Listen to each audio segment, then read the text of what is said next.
a member of technical staff at Anthropic. In this course, we're going to get you up to speed with Claude Code. And before we get into anything too technical, I want to give you a quick overview on what we'll be learning. This course is organized into 4 sections. We're going to first spend some time to understand exactly what a coding assistant is. We'll then take a look at Claude Code itself and understand what makes it stand out among all the different coding assistants on the market. Once we've established that, we'll walk through the use of Claude Code on a typical project and get some hands-on experience. Finally, we'll wrap things up by seeing how you can get the most out of Claude Code on your own projects.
editor open inside that small project. I'm going to start up the development server with a npm run dev.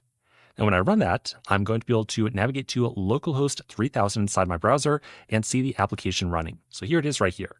We are going to use Claude Code to do a little bit of work on this project. But first, there's something really critical I want you to understand around using Claude Code. Specifically, I want you to walk away from this course with a strong understanding of context management. You see, inside of a typical project, there might be dozens or hundreds of files, each with a tremendous amount of information. Whenever we ask Claude Code a question or give it a task, there is some ideal amount of information that Claude needs, just enough to help it understand how to answer your question or complete your task. As soon as we start adding in additional information that's not relevant, Claude Code's effectiveness will start to decrease. So it is really important for us to help guide Claude towards relevant files or documentation inside of our project. Claude Code can certainly work without any handholding, but you'll get the best results if you provide just a little bit of guidance. So for the remainder of this video, I'm going to give you a bunch of different tips on how to give Claude the best context possible. To get started, inside my editor, I've opened up my terminal, and I'm going to start Claude Code up by running the Claude command. Whenever you run Claude Code in a project for the first time, I highly recommend running the /init command. This gets Claude to take a deep look at your entire codebase. It'll figure out the purpose of the project, the general architecture, relevant commands, critical files, and so on. After this search, it'll summarize its findings and place them into a file called claude.md. When Claude tries to create this file, it will ask for permission. You can either hit enter to accept, or if you don't want to have to grant permission to every file write request, you can also press Shift-Tab, which allows Claude Code to freely write files in your project. I would encourage you to open up the claude.md file that was generated and take a look at its contents. As I mentioned, the contents of this file are included in every request we make off to Claude. This file really has two different purposes. First, it helps Claude better understand your codebase so it can find relevant code more quickly. And second, it serves as a location where you can give Claude some general guidance. Just so you know, there are multiple claude.md files that Claude Code will make use of. There's a project level, a local level, and a machine level. The project level is what we just generated by running the /init command. We are generally going to commit this file to source control, like Git. We're going to share this file with other engineers, and it's going to have some project-specific directions that we want to hand off to Claude. Optionally, we can also create a Claude local MD file. This file is not going to be committed, and you're generally not going to share with any other engineers. Inside this file, you might put in some personal instructions that you want Claude to follow just for you. Finally, you can have a global claude.md file on your machine. This file will contain instructions that will be applied to all projects that you run locally. Now, I keep on mentioning giving Claude special or custom instructions, so let me show you an example of that. Let's imagine that Claude is using comments way too often in the code that it writes. We can address this by updating our claude.md file. We can either manually modify the file, or a little bit of a shortcut is inside of Claude Code, we could put in a $. This puts us in memory mode. This allows us to edit one of our claude.md files intelligently. So we can put in a request like don't write comments so often. I'll then specify that I want to add this instruction to the project claude.md file, and Claude is then going to merge this instruction into that file intelligently. If I then open the file up and do a search, I'll see that, in fact, yes, it did add in that new instruction. Now that we've created our claude.md file, I want to give you a better understanding of how to pull in specific context into a conversation. Let's imagine that we want to better understand how the authentication system in this project works. We could just ask Claude to tell us about it, in which case it would search over our codebase and find files relevant to the authentication system. That would definitely work, but it would just take some amount of time. Alternatively, if we already know some files that are relevant for the authentication system, we could mention them using the @ character. When we mention a file, it will be automatically included inside of our request off to Claude. This is an excellent technique for pointing Claude in a specific direction. You can use the same syntax to also mention files inside of claude.md. Let me show you an example of why that is really useful. Inside of the Prisma folder of this project, there's a file called schema.prisma. This file contains a complete definition of all the different tables and types of records that exist inside the SQLite database that is used to store information inside this project. Because this information is so important and relevant to so many aspects of this project, I might decide to mention this file inside of my claude.md file. Let me show you how I'd do that. First, I'll enter a pound to enter memory mode. I'll then mention that schema file, and specifically tell Claude to reference that file anytime it needs to better understand the structure of data inside the database. Once the update is complete, I'm going to take a look at the ClaudeMD file and just verify that the note was added. When you mention a file like this, its contents are automatically included inside of your request. So if I ask what attributes the user has, Claude can immediately answer without reading the schema file.